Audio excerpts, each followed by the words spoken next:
Hello,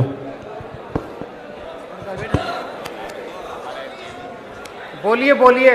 मेरा नाम अमृत पटेल है।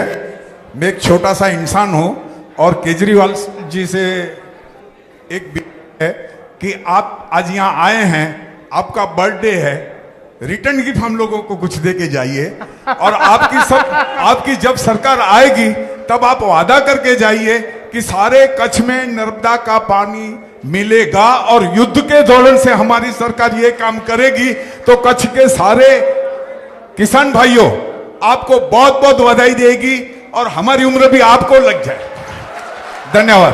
पहले तो आपको मुझे गिफ्ट देना बनता है, उसके बाद रिटर्न गिफ्ट। तो आप हमारी सरकार बनाइए और मैं रिटर्न गिफ्ट के रूप में नर्मदा का पानी आपको दूंगा।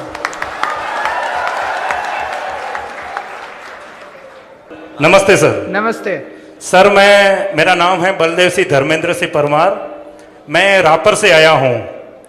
और सर, हमारी एक दिक्कत है, आज 75 साल हो गए आज़ादी को और लास्ट 28 साल से गुजरात में भारतीय जनता पार्टी सरकार है। लेकिन सर 1986 में एक ऐसी शिक्षण नीति बनाई थी हमारे स्वर्गस्थ राजीव गांधी जी ने कि हर शहर और जो भी गांव है उसके पास में जो बड़ा शहर हो वहां पे एक ऐसी अच्छी स्कूल बनाई जाए जिसमें साइंस के सब्जेक्ट पढ़ाए जाए।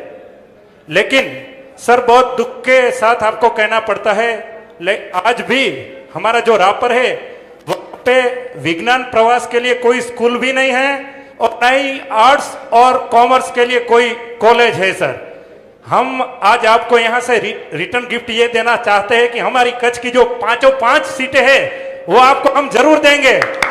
लेकिन सर, आप भी हमें रापर के अच्छी कॉमर्स कॉलेज और एक साइंस सब्जेक्ट के लिए एक अच्छी स्कूल बिल्कुल हमें भी दे दीजिएगा प्लीज, आप जीतने के बाद। बिल्कुल बनाएंगे। नेक्स्ट।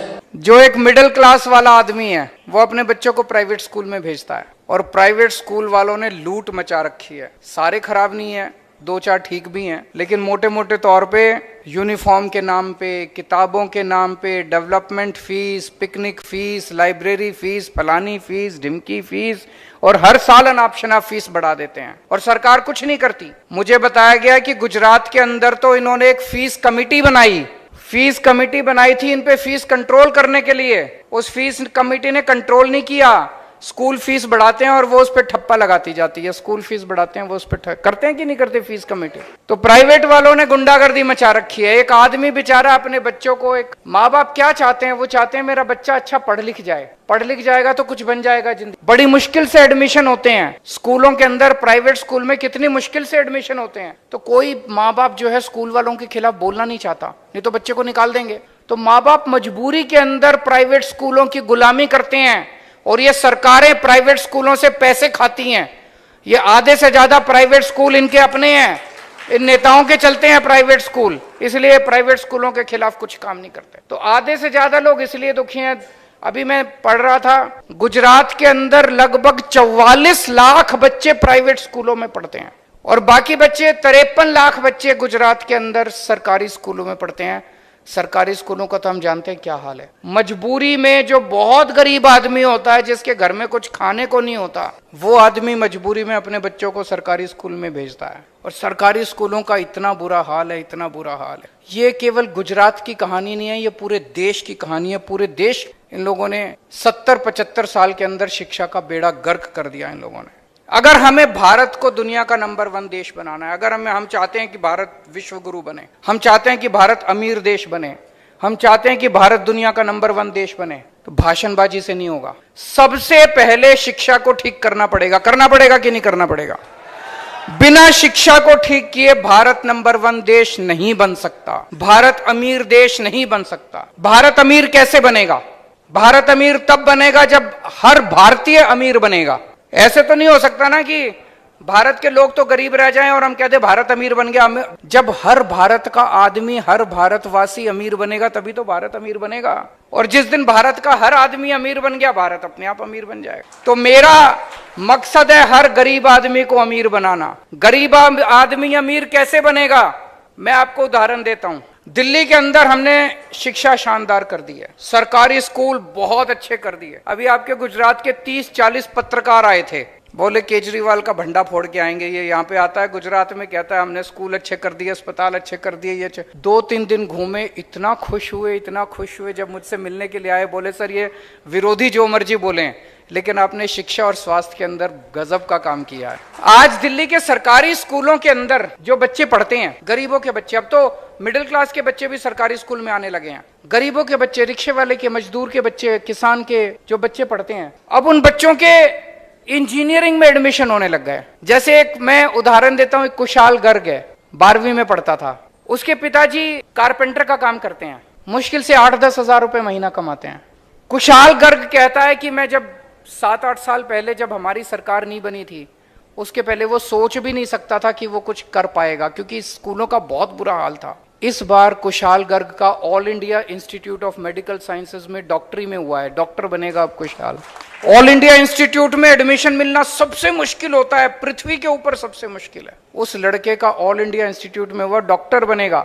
सोच के देखो, जिस दिन वो डॉक्टर बनेगा उसकी स्टार्टिंग तनख्वाह 3-4 लाख रुपए महीना होगी। आज उसके पिताजी 8,000 रुपए कमाते हैं। तो उनका घर की गरीबी दूर हुई कि नहीं हुई? हो गई ना हुई? एक और बच्चा है, सोमेन करके है शायद, सोमेन गौर, नाम भूल गया मैं।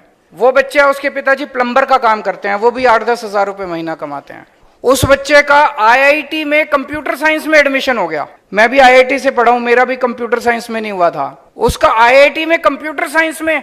आप सोच के देखो, इस देश के अंदर एक गरीब आदमी का बच्चा अभी तक कभी कोई सपना भी नहीं देख सकता था, गरीब का बच्चा, कि मैं डॉक्टर बनूंगा, इंजीनियर बनूंगा। और जब इनके बच्चे, गरीबों के बच्चे ये सब बनना चालू होंगे, तो इन सभी परिवारों की गरीबी दूर होगी। और जब इन सभी परिवारों की गरीबी दूर होगी, तभी तो भारत आगे बढ़ेगा, तभी तो भारत अमीर बनेगा। मैं आज वहां पे बता रहा था, पूरे भारत में 17 करोड़ बच्चे ऐसे हैं, 17 करोड़ जो सरकारी स्कूलों में जाते हैं। इन 17 करोड़ बच्चों का भविष्य अंधकार में है। अगर दिल्ली के अंदर हम 18 लाख सरकारी स्कूलों के बच्चों का भविष्य सुनहरा कर सकते हैं, तो देश के अंदर 17 करोड़ बच्चों का भी भविष्य सुनहरा किया जा सकता है। और गुजरात के अंदर भी 53 लाख बच्चों का भविष्य सुनहरा किया जा सकता है। गुजरात के अंदर भी अगर हम इन सरकारी स्कूलों को ठीक कर दें, एक जनरेशन के अंदर, कुछ सालों के अंदर, आप देखेंगे कि सब परिवारों के अंदर खुशहाली आने लग गई। सबके बच्चे, किसी का बच्चा कुछ बनेगा, किसी का बच्चा कुछ बनेगा, और अपने माँ बाप की गरीबी दूर करेगा। इसी से भारत आगे बढ़ेगा, तभी गुजरात आगे बढ़ेगा।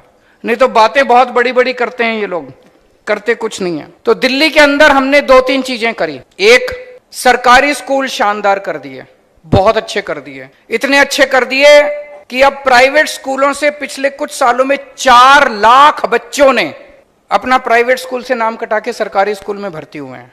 4 लाख बच्चे। सरकारी स्कूलों का दिल्ली का पिछले साल नतीजे 99.7% नतीजे, 99.7% नतीजे। तो सरकारी स्कूल अच्छे किए, और दूसरे प्राइवेट स्कूलों ने गुंडागर्दी मचा रखी थी। हमने प्राइवेट स्कूलों को फीस बढ़ाने से मना कर दिया। हमने कहा कि कोई फीस नहीं बढ़ानी प्राइवेट स्कूलों को।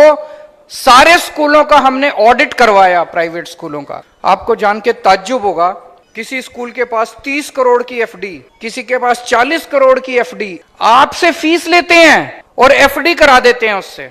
कानूनी गलत है ये।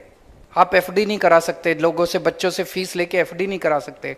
हमने स्कूलों को ऑर्डर किया, एफडी तुड़वाई, फीस वापस करवाई। ये भारत के इतिहास में पहली बार हुआ कि बच्चों की फीस वापस हुई, उनके माँ बाप के बैंक अकाउंट में पैसे वापस गए कि आपसे ज्यादा पैसे ले लिए थे फीस के आप। तो गुजरात में भी अब करेंगे। गुजरात में 5 गारंटी। पहली गारंटी, गुजरात में पैदा होने वाले हर बच्चे को फ्री और अच्छी शिक्षा की गारंटी है। हम जबरदस्ती नहीं करेंगे। अगर आपके घर पास, माँ बाप के पास पैसा है, आप अपना प्राइवेट स्कूल में भेजो। लेकिन अगर आपके माँ बाप के पास पैसा नहीं है, तो पैसे की कमी आपकी शिक्षा के बीच में नहीं आएगी। आपके बच्चे को अच्छी से अच्छी शिक्षा देंगे, फ्री में अच्छी से अच्छी शिक्षा देंगे, ये हमारी गारंटी है। दिल्ली में करके दिखाया, पंजाब में उसकी तैयारी चल रही है, स्कूल ठीक करने की सारी तैयारी चल रही है पंजाब के अंदर। दूसरी गारंटी, सरकारी स्कूलों को शानदार बनाएंगे, और बहुत बड़े स्तर के ऊपर नए सरकारी स्कूल खोलेंगे। अभी कुछ लोग कह रहे थे कि कच्छ में स्कूलों की कमी है, आप चिंता मत कीजिए, बहुत बड़े स्तर के ऊपर सरकारी स्कूल खोलेंगे, नए स्कूल खोलेंगे और मौजूदा सरकारी स्कूलों को शानदार बनाएंगे, इतने अच्छे बनाएंगे। दिल्ली के स्कूल आप जाके देखिए, प्राइवेट स्कूलों को मात देते हैं दिल्ली के स्कूल। उनका, हमारा सरकारी स्कूलों का इंफ्रास्ट्रक्चर इतना अच्छा हो गया, उनकी शानदार बिल्डिंग, क्लासरूम, उनके डेस्क, ब्लैक बोर्ड, टीचर्स इतने शानदार हो गए कि प्राइवेट स्कूलों में अब कोई जाना नहीं चाहता दिल्ली में। गुजरात में भी ऐसा ही करेंगे, प्राइवेट स्कूलों से शानदार बनाएंगे।